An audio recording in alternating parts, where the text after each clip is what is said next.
Saint-Privet. Ah ben voilà, on va refaire une petite vidéo sur le quartier, le faubourg de Saint-Pétersbourg. Ici sur le boulevard Mendieleva, nous pouvons observer ce petit passage assez sympathique. Bon, on aurait voulu le prolonger, mais les gens n'étaient pas très d'accord pour prolonger le passage. Bon, ici c'est la petite shop téléphone, fruits et légumes. Et un peu l'intérieur du magasin. C'est assez sympa ici pour se promener. Encore des magasins de téléphone. Je crois qu'ici on a toutes les marques de téléphone. Une pharmacie, téléphone. Et nous rentrons ici sur le boulevard. Donc nous allons avancer un peu pour faire connaissance. On disait, les quartiers que j'ai montrés hier en vidéo, que bon, ils étaient nouveaux et on verrait dans 15 ans. Justement ici, ça fait 15 ans que c'est construit. Là, à vue d'œil comme ça, on voit quand même. C'est assez propre.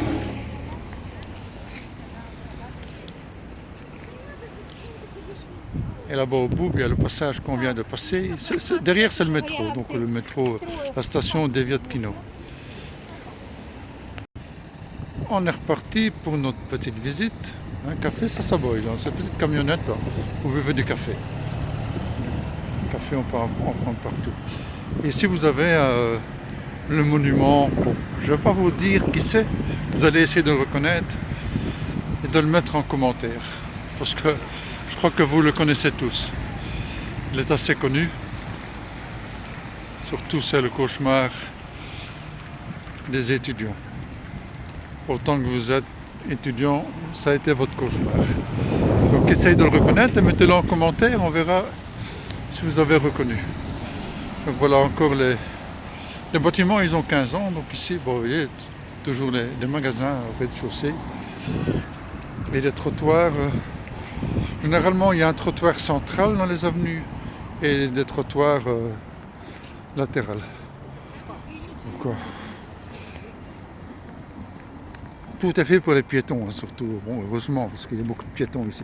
Ici, c'est presque une autoroute qui va jusqu'au métro. Le matin et le soir, il y a du monde. Et donc, il y a les trottoirs aussi aux extérieurs. Et les trottoirs de l'autre côté aussi. Ici, bon, il y a beaucoup plus d'arbres. Les arbres ont poussé, ont eu le temps de mon coin. Bon, on les plante seulement. Donc, la ville s'est agrandie. Moi, j'habite au bout. Tu sais, je suis à peu près à 1,5 km de chez moi, le quartier que je vous ai montré hier. Voilà. Et puis sur cette allée, il y a aussi des espaces de détente. Il fait un peu froid aujourd'hui, donc il n'y a pas trop de gens qui sont assis, mais quand même, ça va.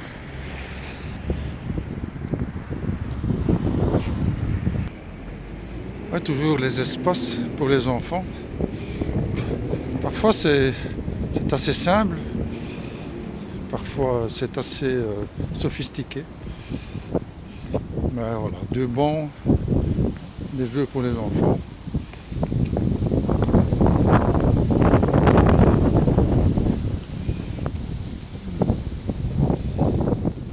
Donc la tôle, c'est un souterrain. Regardez ici, un véhicule typiquement russe. Très sympa. Et ici vous avez les cours avec les jardins. Parfois c'est souvent des gens assez âgés qui font ça d'eux-mêmes, ils entretiennent. Parfois c'est le syndic qui organise, parfois ce sont des gens qui font ça. C'est un coin de gazon, ils plantent des arbres. Souvent volontaires. Ouais. C'est comme un peu plus joli que rien du tout. Et c'est soigné. Les Russes aiment bien faire les jardins et tout ça. Donc, ça ne les gêne pas d'aller chercher ce qu'il faut et de faire eux-mêmes. Mais ici, je crois quand même que c'est l'organisation du syndic qui organisait ça. Oui. Tout à fait pour que ce ne soit pas triste. On vous dit bah, c'est des immeubles. Ouais, c'est des immeubles. Les gens se logent, mais il faut savoir que les Russes, ils ont quand même aussi une datcha. 95% des Russes sont propriétaires. Et ils ont une datcha en plus. Donc, souvent l'été, 3 mois d'été ou le week-end, ils sont à la datcha. Et la datcha, c'est pas seulement une cabane. J'aurai l'occasion de faire un reportage dans un village de datcha. C'est parfois des maisons. Vous serez contents. J'en sais rien qui vous êtes, mais beaucoup seraient contents d'avoir une maison comme une datcha ici. Parfois c'est des petits châteaux. J'ai vu une datcha, c'était la réplique du palais Catherine. C'est incroyable. C'est quelque chose qui n'aurait pas à moins d'1 million d'euros. Mais bon, c'était assez exceptionnel, quoi. Bon, il y a de l'extravagance aussi. Après, moi je serais plutôt pour quelque chose de simple, un petit chalet, 60 mètres carrés. Pour moi ça m'irait beaucoup, ce serait bien. Voilà, ici, donc c'est le quartier ici qui a commencé, donc il faut dire qu'il y a 15 ans. Voilà encore des coins de rue. Les immondices, c'est un parc immondice, bon, on peut regarder. Et tous les jours, même le dimanche, on vient vider les conteneurs. Ça se remplit vite, quand il y a des immeubles comme ça se remplit vite. Vous voyez, bon, ça c'est des cours. On me disait dans 15 ans, ce sera foutu maintenant, vous voyez, c'est toujours propre.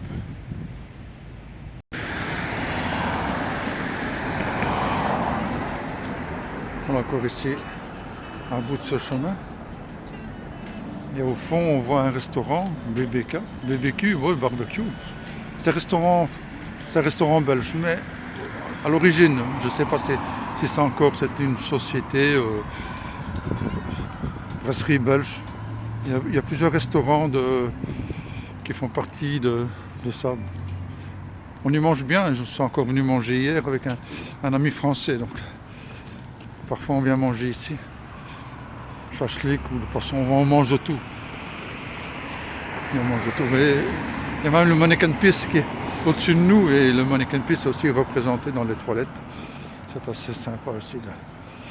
Ça me rappelle le pays un peu. Oh, ici, les Belges ne sont pas dépaysés, ils peuvent trouver de la bière belge, la cuisine belge facilement, des moules, des frites. Ouais. Ils font des bonnes frites en Russie. Je ne suis pas déçu dans les restaurants de manger des frites. Souvent, elles sont bonnes, elles sont bien réussies.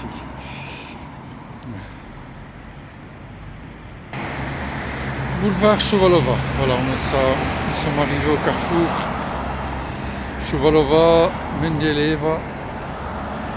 Et là-bas, vous avez, juste au bout de cette route, vous avez l'entrée du CAT, le périphérique de Saint-Pétersbourg.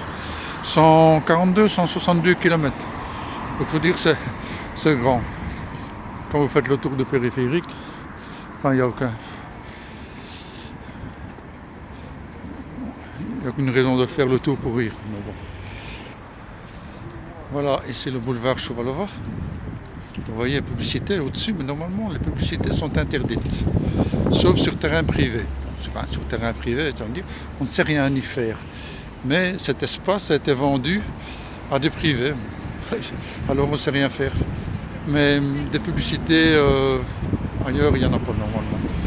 C'est interdit. Ceux qui mettent des petites pancartes, des petits panneaux, c'est enlevé. Sauf sur le magasin, ça va. Mais bon, on évite, voilà, vous voyez, vous n'avez pas de grands panneaux publicitaires dans la ville, il n'y en a pas. Excepté les petits là qui ont été vendus par les développeurs apparemment et que bon, on ne sait rien, on ne sait pas les empêcher parce qu'ils ont un contrat limité. Bon. Enfin, c'est pas gênant, c'est pas gênant. Ozone, c'est intéressant. C'est un peu similaire à Amazon. Amazon. Et là, chez Ozone, il y a à peu près un dépôt Ozone, un point contact Ozone. Vous voyez, on voit ça ici, Ozone. Vous commandez sur internet et vous recevez ça le lendemain ou 2-3 jours après. Vous pouvez commander tout ce que vous voulez. Tout, n'importe quoi. Quand je dis n'importe quoi, je dis tout est possible. Des ordinateurs, des cartes mémoire, voilà.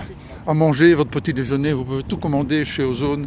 On vous livre ou on livre ici au point contact. Il y a un point contact quasiment dans chaque immeuble. Je commande souvent, plusieurs fois par mois, je commande chez Ozone. Je fais du modélisme, donc une maquette ou un peu de peinture ou n'importe quoi, vous recevez là. Et on trouve tout, c'est ça qui est bien. Vous voyez, toujours les trottoirs agréables. Vous êtes fatigué tous les 100 mètres, vous pouvez vous reposer. C'est pas gênant. C'est pas gênant. Vous pouvez observer encore ici le petit camion métro. Métro, vous connaissez en France, hein? Magasin métro. Bon, il y a ça aussi en Russie.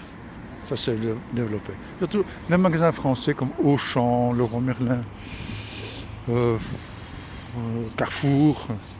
Tout ça c'est ici. Demain je vais dans un centre commercial. J'essaierai de faire une petite vidéo. Là-bas encore une école. Une école dans chaque quartier. Ici les immeubles ressemblent aux miens que je vous ai montré dans la dernière vidéo, mais c'est Greenlandia 1 et moi c'est Greenlandia 2. Donc ce sont le même développeur qui a fait un deuxième quartier. Voilà les jardins toujours dans les cours. Hein, ils prennent du soin à ce que ce soit beau, que ce soit propre, que ce soit nettoyé. On arrive devant l'école.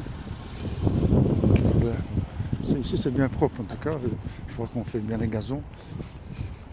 De mon côté il faudrait qu'on le fasse aussi avant l'hiver. Vous voyez, souvent certains quartiers sont mieux soignés que d'autres. D'autres appartiennent toujours aux développeurs et pas à la municipalité, donc ça peut être différent. Voilà. Bon, ici vous avez l'école, voilà, l'intérieur des quartiers. Encore un espace enfant derrière l'école.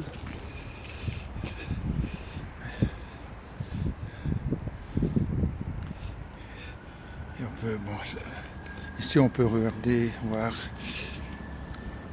la plaine sportive de l'école. C'est plus ancien, il y a déjà quelques années ici. Hein. Voilà. Il y a un terrain de foot là-bas, un terrain de basket, piste athlétique pour courir. Chaque école, ils sont équipés en sport. Une piscine souvent aussi, je ne sais pas, ici c'est une piscine, mais il y a des écoles, ils ont leur propre piscine. C'est intéressant.